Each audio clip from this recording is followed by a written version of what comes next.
দর্শকবৃন্দরা আসসালামু আলাইকুম। আজকে আমি আপনাদের মাঝে ইবনে আরবি রাহমাতুল্লাহ আলাই এর সংক্ষিপ্ত জীবনী বর্ণনা করব। ইবনে আরবি পুরো নাম মহিউদ্দিন মোহাম্মদ ইবনে আলী ইবনে মোহাম্মদ ইবনে আরবি। 1165 থেকে 1240 খ্রিস্টাব্দ একজন বিখ্যাত মুসলিম দার্শনিক, সুফি এবং ইসলামী মর্মীবাদী ছিলেন। তাকে শাইখুল আকবর বা মহান শিক্ষক নামে অভিহিত করা হয়। তার জন্ম বর্তমান স্পেনের মুরসিয়া শহরে। ইবনে আরবি ইসলামের সুফিবাদ ও দার্শনিক শিক্ষায় অসামান্য দক্ষতা অর্জন করেন। তিনি স্পেন, উত্তর আফ্রিকা, মিশর, মক্কা, বাগদাদ এবং দামাস্কাসে শিক্ষা লাভ করেন। তার চিন্তাধারা বিভিন্ন ধর্মীয় ও দার্শনিক জ্ঞানকে একত্রিত করে তুলেছিল।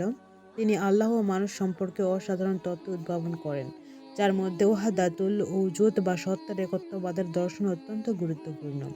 ইবনে আরবি প্রায় 500টিরও বেশি গ্রন্থ রচনা করেন, যার মধ্যে ফুতুহাতুল মাক্কিয়া ও ফুসুসুল হিকাম হিসেবে উল্লেখযোগ্য। এ দুটি গ্রন্থই তার চিন্তাধারা ও সুফিবাদ সম্পর্কে বিস্তারিত ব্যাখ্যা প্রদান করেন।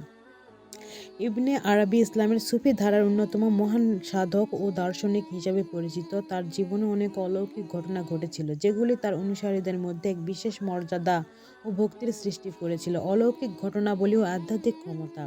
ইবনে আরবি তার জীবনের বিভিন্ন পর্যায়ে অনেক অলৌকিক ঘটনার অভিজ্ঞতা লাভ করেছিলেন।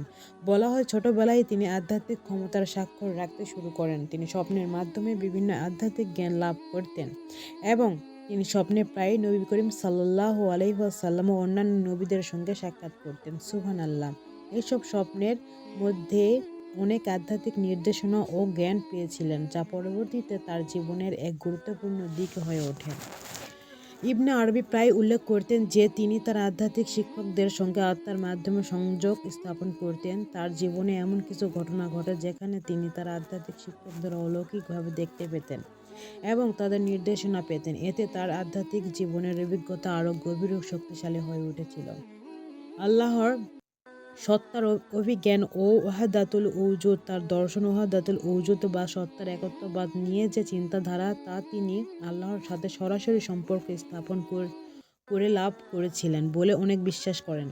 তিনি আল্লাহকে সর্বত্র দেখতে পেতেন এবং বিশ্বাস করতেন আল্লাহর তার সকল সৃষ্টির মধ্যে বিরাজমান। এই অভিজ্ঞান তাকে এক বিশেষ স্তরে পৌঁছে দিয়েছিল, যা সাধারণ মানুষ অনুভব করতে সক্ষম হয় না। তার পবিত্রতা ও অলৌকিক ব্যক্তিত্ব। ইবনে আরবির অনুসারীরা বিশ্বাস করেন তিনি এক পবিত্র ও আলোকিত ব্যক্তিত্ব ছিলেন।